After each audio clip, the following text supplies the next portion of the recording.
আবারও হাজির হয়ে গেলাম নতুন বেশ কিছু বাংলা ছবির আপডেট নিয়ে। সবটাই আলোচনা করব এই ভিডিওতে, তাই একটু স্কিপ না করে সবটা আমাদের ভিডিও দেখুন, তবেই জানতে পারবেন সমস্ত কিছু আপডেট।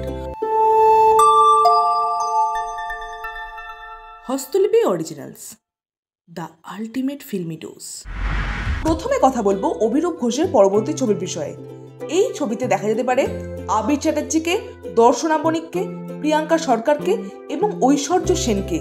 এই ছবিটা হতে চলেছে হরর ফ্যান্টাসি জনরার ছবি। অ্যাকশনও থাকবে এই ছবিতে। ছবিতে আবিরের চরিত্রটা হতে চলেছে পুরোহিতের। এরপরে কথা বলবো ইন্দ্রদেব দাশগুপ্তর পরবর্তী ছবির বিষয়ে। এই ছবিতে শোনা যাচ্ছে খলনায়ক অথবা পার্শ্ব চরিত্র নয়, মূল চরিত্রের জন্য ভাবা হচ্ছে যিশু সেনগুপ্তকে, এমনটাই কানাঘুষো শোনা যাচ্ছে। এরপরে কথা বলবো বেলা অর্থাৎ ঋতুপর্ণা সেনগুপ্তর পরবর্তী ছবির বিষয়ে। এই ছবির পক্ষ থেকে একটা টিজার এসছে, টিজারটা ঠিকঠাক লেগেছে আমার। এরপরে কথা বলবো সৌরভ দাস এবং বনি সেনগুপ্তর নতুন বাংলা ছবি ঝড়ের বিষয়ে। এই ছবিটারও একটা টিজার এসছে। টিজারটা দেখে বনিকে কিন্তু বেশ ভালো লাগছে। অ্যাকশন করতে দেখা যাচ্ছে, তার মধ্যে সোয়াগ আছে এবং হিরোইজম এই ছবিতে থাকতে চলেছে বনি, সেটা বুঝতে পারা যাচ্ছে। সৌরভ দাস কিন্তু এই ছবিতে ভিলেন হিসেবে থাকবে। টিজার দেখে সেটাই বোঝা যাচ্ছে। একটা সিন আছে যেখানে ছাতা দিয়ে অ্যাকশন হচ্ছে, সেটা কিন্তু বেশ ইমপ্রেসিভ। সো এই ছবিটা কিন্তু কিছু করার ক্ষমতা আছে। এই ছবিটার একটা আপডেট দিয়েছিলাম, তো দেখা যাক ছবিটা কবে কি মুক্তি পায়। টিজারটা কিন্তু বেশ ইমপ্রেসিভ লেগেছে আমার।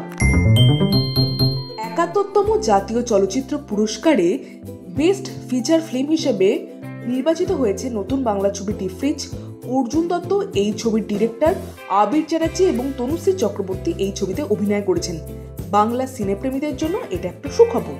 এরপরে এম এন রাজ পরিচালিত ভালোবাসার মৌসুমে নামের ছবির একটা পোস্টার এসছে, অর্থাৎ মোশন পোস্টার এসছে। এই পোস্টারটা আমার ডিসেন্ট লেগেছে। জিতের খাঁকি দ্য বেঙ্গল চ্যাপ্টারের জন্য জিত বেস্ট পপুলার অ্যাক্টরের খেতাব পেয়েছে। এটা জিতের জন্য একটা দুর্দান্ত ব্যাপার। এরপরে জিতেরই একটা আপডেটের বিষয়ে আলোচনা করব।